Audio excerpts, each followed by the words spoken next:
யாரெல்லாம் தி great Indian kitchen movie பார்த்துருக்கீங்க? நான் நிறைய வாட்டி பார்த்துருக்கேன். ஒவ்வொரு டைம் பார்க்குறப்பவும் எரிச்சலாக தான் இருக்கும். இப்போ ரீசெண்டாக பார்த்தேன். இப்போ ஒன்று கவனிச்சிருக்கேன். ஒரு வீட்டில் அம்மா அப்பா பொண்ணு பையன் இருப்பாங்க. அந்த பொண்ணை கட்டி கொடுத்துருப்பாங்க. பையனுக்கு கல்யாணம் பண்ணி மருமகளை கூட்டிகிட்டு வருவாங்க.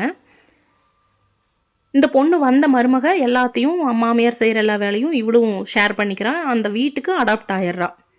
அந்த வீட்டோட டெய்லி ரொட்டீன் எப்படி இருக்கும்னா, காலையில் நேரமே மாமியார் எந்திரிப்பாங்க, வீட்டு வேலையெல்லாம் முடிப்பாங்க. மாமனார் காலையில் எந்திரிச்சு போய் பேப்பர் படிச்சுட்டு உட்காந்துருப்பார். மாமியார் அவரோட ப்ரஷ்ஷில் பேஸ்ட் வச்சு இந்தாங்க மகாராஜான்னு கொண்டு கொடுப்பாங்க மாமியார். அந்த மாமனார் வாங்கி பல்ல விளக்கிட்டு வருவாங்க. இந்த மாமியார் காஃபி போட்டு தருவாங்க, காஃபி குடிப்பார். அப்புறம் டிஃபன் செஞ்சு வைப்பாங்க. 2 பேரும். மாமனார் சாப்பிடுவார், கிளம்பிடுவார். இது மாமனாரோட ரொட்டீன். அந்த பையனுக்கும் அதே மாதிரி தான். காலையில் எழுந்திரிச்சு பாப்பில் எக்ஸசைஸ் எல்லாம் பண்ணுவாங்க, யோகாலாம் பண்ணுவார். வந்து டிஃபன் சாப்பிடுவாங்க, கிளம்பிடுவாங்க. அந்த டிஃபன் சாப்பிடும்போது அந்த சாம்பாரில் இருக்கிற முருங்காய் கச்சக்கு முச்சக்கன்னு கடிச்சு மென்னுட்டு அந்த டேபிள் மேலேயே வச்சுருப்பாங்க. எனக்கு அது கொஞ்சம் வித்தியாசமாக இருந்துச்சு. டேபிள் மேலேயே வச்சுருப்பாங்க. இப்போ மாமியாரும் மருமகளும் கடைசியாக சாப்பிட்றக்கு உட்காடுறாங்க. அந்த மாமியார் சாப்பிட்ருப்பாங்க. அந்த பொண்ணு 2 தோசை போட்டுக்கிட்டு பிளேட்டில் 2 தோசை போட்டு சாப்பிட்லான்னு வந்து உட்கார்றப்ப தான் டேபிளை பார்ப்பா கசகசன்னு கிடக்கும். முருங்கைக்காய் சிந்தி ஒரு மாதிரி இருக்கும்.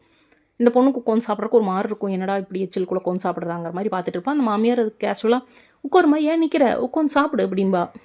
இந்த பொண்ணுக்கு ஒரு மாதிரி இருக்கும். என்னடா இதுக்குள்ளே எப்படா சாப்பிட்றது அப்படின்னு பார்த்துட்டு இருந்துட்டு வேறு வழியில் சரி மாமியார் அடாப்ட் ஆகிட்டாங்க, ஓகே பரவாயில்ல அவங்க சாப்பிட்றாங்கல்ல அப்படின்ட்டு என்னவோ நினைப்பில் இவ்வளோ உட்காந்து அதை பழகிடுவான். ஓகேவா, இது நார்மலாக போயிட்டுருக்கும் வீட்டில். இப்போ அந்த மாமியார் வந்துட்டு அவங்களோட பொண்ணு மாசமாக இருப்பா, எனக்கு ஹெல்ப்புக்கு வாங்கம்மா அப்படின்னு அந்த மாமியாரை கூப்பிட்டுக்குவா. இப்போ ஃபுல் வேலையும் இந்த மருமக தலையில் விழுந்துடும்.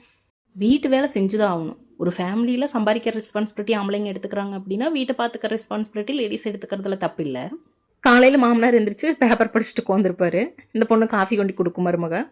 அவர் ஏம்மா நான் இன்னும் ப்ரஷ்ஷே பண்ணலையே அப்படிம்பாரு. அப்போ ப்ரஷ் பண்ணிட்டு வாங்க மாமா, நான் காஃபியை சூடு பண்ணி தரேன்பா. அப்போது ப்ரஷ் எடுத்துகிட்டு வந்து கொடுத்துட்றியாம்மா அப்படிம்பாரு. இப்போ மாமியார் இருக்கிற வேலையை தூக்கி அப்படியே மருமகிட்ட கொடுக்குறாரு. இந்த பொண்ணு ஹஸ்பண்டுக்கிட்ட போய் சொல்லுவாள். அந்த ஹஸ்பண்ட் என்னும்பாப்பில், உனக்கு ஏதாவது பிரச்சனைன்னா சொல்லு, நான் எடுத்து தந்துடுற அப்பா தானே அப்படிமா. இங்கே என்ன ஃப்ரேம் பண்ணுறாங்கன்னா, இதை நீ சொன்னனா, இதை நீ பண்ண மாட்டேன்னு கம்ப்ளைண்ட் பண்ணனாவே அது ஒரு ப்ராப்ளமாக நீ க்ரியேட் பண்ணுறேன்னு அர்த்தம். இது ஒரு சின்ன விஷயம், அதை நீ ப்ராப்ளமாக ஃப்ரேம் பண்ணுற அப்படின்னு அந்த இடத்துல நமக்கு காட்டுறாங்க.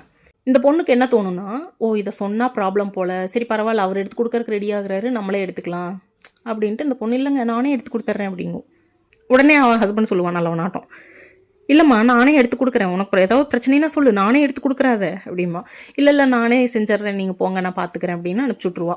ஒரு சின்ன விஷயம் நம்மளால் அதுக்கு வாய்ஸ் கொடுக்கவே முடியாது வீட்டில். இதை சொன்னால் ப்ராப்ளம், இதை சொன்னா நீ ப்ராப்ளம்ங்கிறத ஃபஸ்ட்டே அவங்க ஃப்ரேம் பண்ணிடுறாங்க நமக்கு. உனக்கு ஏதாவது ப்ராப்ளம்னா சொல்லு, அதை நான் செஞ்சுக்கிறேன் அப்படிங்கிறப்பவே அது கட்டமைக்கப்பட்டுருது. நீ இதை சொன்னா அது ப்ராப்ளம் தான், நீ தான் ப்ரெஷ் வேஸ்ட் வச்சு கொடுக்கணும் எங்கள் அம்மாவோட இடத்துல, எங்கள் அப்பாவுக்கும் சேர்த்து நீ பண்ணணும் அப்படிங்கிறது. இதை அவங்க வேறு நாகரிகமாக வேறு நினச்சிக்கிறாங்க. அதுக்கப்புறமா சாப்பிட வந்து உட்கார்றாங்க. சட்னி வந்து அவசர அவசரமாக, ஏன்னா ஒரே ஆளாக செய்கிறாள்ல, சட்னி வந்து அவசர அவசரமாக மிக்சியில் அரைப்பான். ஏம்மா சட்னி மிக்சியில் அரைச்சிருப்பா போல், பரவாயில்ல நீ மிக்சிலேயே அரை, உனக்கு ஏன் சிரமப்படுற, உனக்கு வேலை அவ்வளோ வேலையெல்லாம் நீ எடுத்துக்க வேணாம் அப்படின்னு பெரிய தியாகிகள் மாதிரி சொல்லுவாங்க. நமக்கே வித்தியாசமாக இருக்கும். அவளுக்கு வேலை ஏகப்பட்ட வேலை கிடக்குதுரா, நீ ஒன்றும் தியாகி இல்லை உட்காந்து தின்னு அப்படிங்கிற மாதிரி தான் நமக்கு தோணும். ஆனால் சொல்ல முடியாது. ஒரு வேளை அந்த பொண்ணு வாய்ஸ் கொடுத்துருந்தான்னா அந்த இடத்துல, இல்லை எனக்கு இது ப்ராப்ளம் தான், உங்கள் வேலையை நீங்கள் செய்யுங்க அப்படின்னு வாய்ஸ் கொடுத்துருந்தா எல்லாருமா சேர்ந்து இந்த பொண்ணு ப்ராப்ளம் பண்ணுறான்னு க்ரியேட் பண்ணியிருப்பாங்களா?